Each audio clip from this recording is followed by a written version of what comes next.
The earlier the government declares state of emergency on security subsector, the better for us, because there is no way we can have meaningful development without security.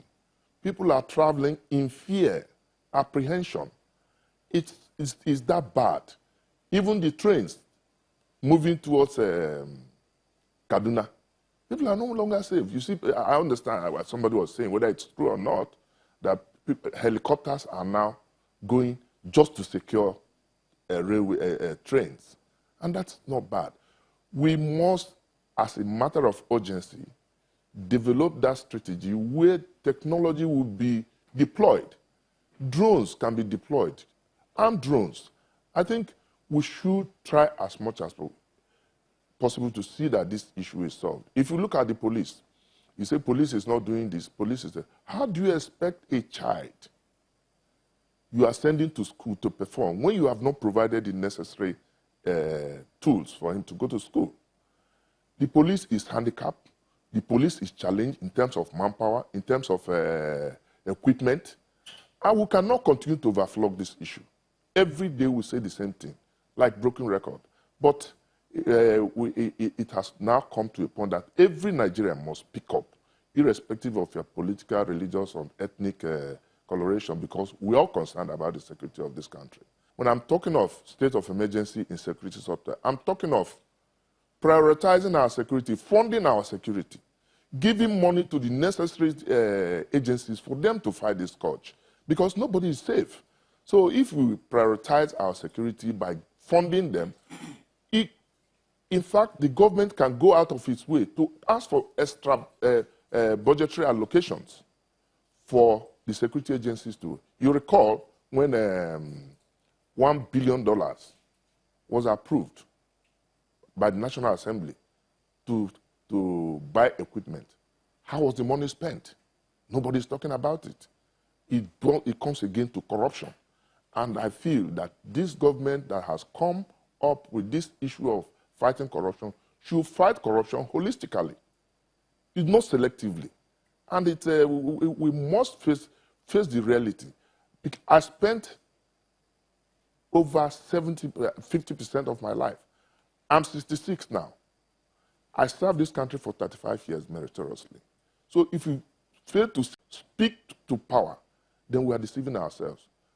This country belongs to all of us. Do you think that service chiefs or the security architecture in this country, do they really speak truth to power from your perspective and from what you've seen, the kind of results you've seen?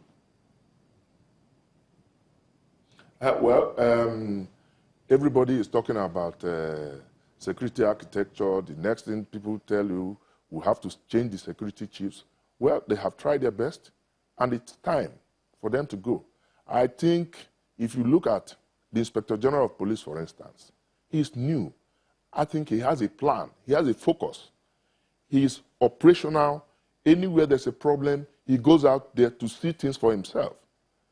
You take the State Security Service, for instance. The DGSSS, the collaboration, the synergy between the Inspector General of Police and the Director General of the State Security Service, I think should be yielding results. But where is it? Where are the tools for equipping them? They are not there. So that's why I insist that government should declare state of emergency in the security subsector. So you were going to speak about the recruitment process. Are you suggesting that we recruit more men into the police force with the present structure, which some people have said cannot give us results? Not necessarily. You see, the point I'm making, the recruitment process has to be sanitized. In the SSS, for instance, I tell you, before you are employed, you have what we call vetting, a whole person concept. Right from the day you were born to the day you are applying, there shouldn't be a gap. But what we have now, politicians bringing known thugs in their various communities to be recruited into the army and police without finding out their background.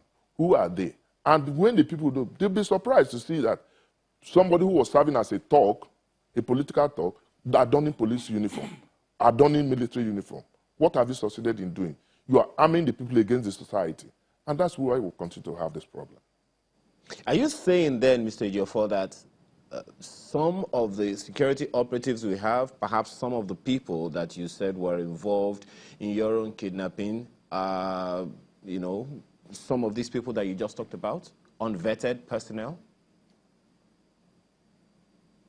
Of course, because it's not everything we come to here on air to speak on. From their discussions, you can see their background. Although they are not illiterate, but they discuss something in their barracks, their disgruntlement, the lack of welfare, because I had to engage them.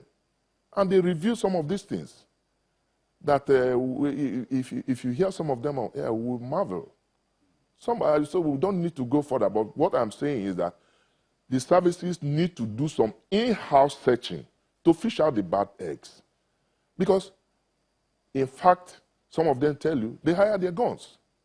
How do they get their guns? That is not just solely the problem. I'm not saying that the service personnel, but there is a collaboration. There is a compromise. That's the point I'm trying to make. We have a lot of crises, origin we cannot even identify. In the Northeast, you have a Boko Haram terrorists. You call them Boko Haram terrorists. In the Northwest, they are bandits. In the Middle Belt, they are herdsmen. In the Niger Delta, they are militants. In Southeast, they are agitators. So every geopolitical zone has its own problem. And that's why I said that government must come out strictly with a policy to look at how these are security challenges will be for. Because, you see, I don't want to veer off, because we have different kinds of kidnap. Luckily for us, we have not started witnessing political kidnap. What we are witnessing now is our basic kidnaps and high-risk individual kidnaps. By the time we get to political kidnap, if this problem is not solved, then this country is finished.